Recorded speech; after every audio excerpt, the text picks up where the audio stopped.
Howdy everyone, this is the Lutron Diva LED Plus dimmer switch model DVCL153PH, compatible with 600 watts of incandescent or 150 watts of LEDs. Installed correctly, it will allow your dimmable LEDs to be controlled effortlessly. Nicely, this product does ship in packaging that requires its complete annihilation in order to open. Really love how manufacturers do that. Inside we've got the dimmer with a pre-attached faceplate and some installation hardware. All right, and here is naked, how you're probably used to seeing a light switch out of a box. I did remove both the mounting plate and the faceplate that come included, so you don't actually need to purchase these if you're installing indoors. I am installing outdoors in a gazebo, so it's going to get a weatherproof cover on there.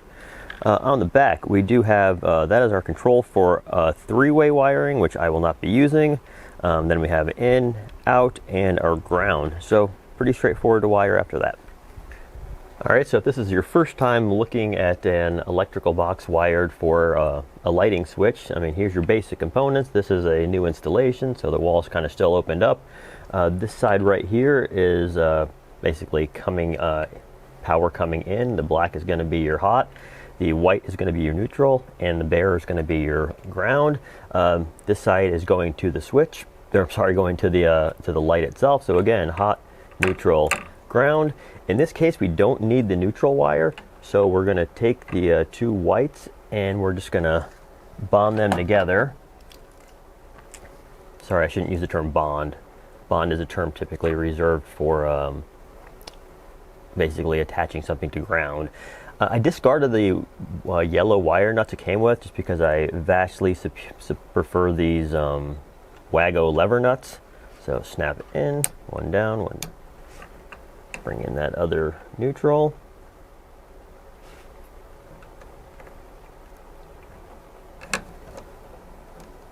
Get in there. And we can safely tuck that out of the way.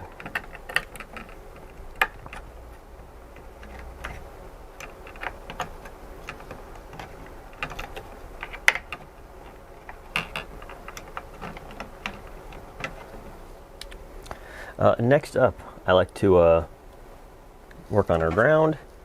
So this is going to be a 3 connection. First of all, we have to attach our outlet to the ground, and then of course continue ground continuity all the way up. This is a little bit long for this Wago lever nut, so we're going to snip a little bit of that off. There actually is on here a little strip gauge if you want to use it, but I think I've been doing this enough that I can pretty accurately eyeball it. There we go. And these Wago lever nuts are listed for 28 through 12 gauge. So this ships with 18 gauge wire, so we are all set in that department. So then just bring in your other ground wires. All right, now we are bonded to the grounding system of the house. Since this is going to be set up as a single pole switch, i.e. not a 3-way, we are going to use the included blue wire nut, and we're going to cap the control wire. Twist that on there a few times, and I like to fold it over just to double check nothing pulls out. There we go. So then the black wire is going to be connected to your power coming in.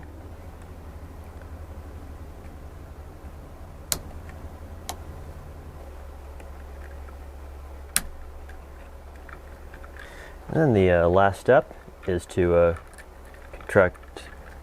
connect the output wire to the input for the lights. Seriously, once you start using these lever nuts, you'll never go back to wire nuts.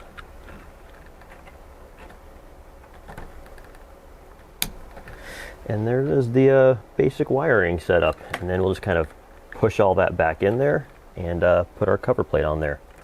I actually, at the moment of filming here, have not had a chance to call in our electrical inspection yet, so there is actually no power in this circuit,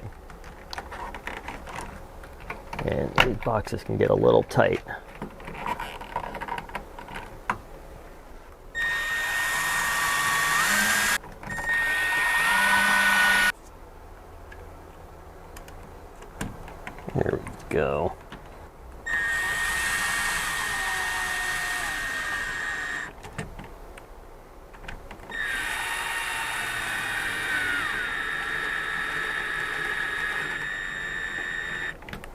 All right, and there we go. And once we have our siding on here, and I can retighten that, we'll have a weatherproof switch.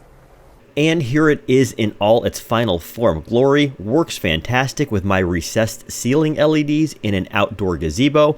No flickering or anything like that, so I'm 100% satisfied with its LED performance, which can often be tricky for some cheaper alternatives.